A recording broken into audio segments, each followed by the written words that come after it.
Bienvenue pour un nouveau log sur la tourelle Nerf Bluetooth.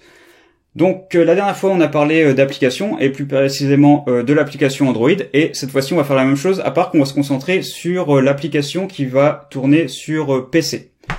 Donc là vous pouvez voir que je vais lancer l'application de mon environnement de développement, mais vous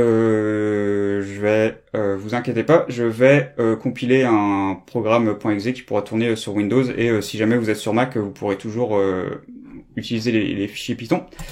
Donc voilà, je vais démarrer l'application. Donc ça ressemble pas mal à ce qu'on a vu sur la version Android. Donc on va commencer par se connecter.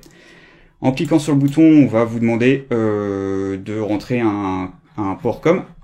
Donc si vous allez dans votre Device Manager ici, donc je sais plus comment ça s'appelle en français, le Device Manager, je sais plus. Donc ici on voit qu'on j'ai un Bluetooth Link sur le COM 8 et COM 9, COM 8 et COM 9.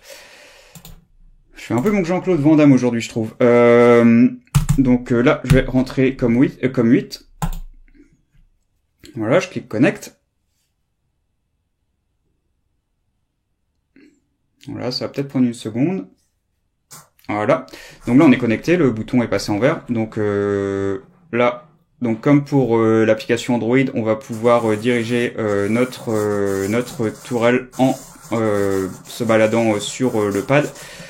Donc pareil, ici, si je me mets complètement à gauche, on va envoyer la tourelle complètement vers la gauche, et là à droite, complètement vers la droite, pareil pour de haut en bas. Donc là, on va avoir vraiment toute la plage de rotation du cerveau à portée de souris. Donc maintenant, si j'allume les moteurs, donc pareil, la LED s'allume et s'éteint, mais normalement ça sera les moteurs qui vont s'allumer et s'éteindre. Et une fois qu'on a les moteurs allumés, on peut tirer. Donc en pressant le bouton une fois, on va tirer une fois, et en gardant le bouton de la souris enfoncé, on va pouvoir tirer en rafale. Et aussi évidemment tirer tout en bougeant la tourelle. Donc on pourra faire des trucs assez sympas. Et c'est à peu près tout pour cette application. Il n'y a pas grand chose à dire. Normalement, ça devrait être assez facile à utiliser. Donc merci d'avoir regardé, et je vous dis à la prochaine.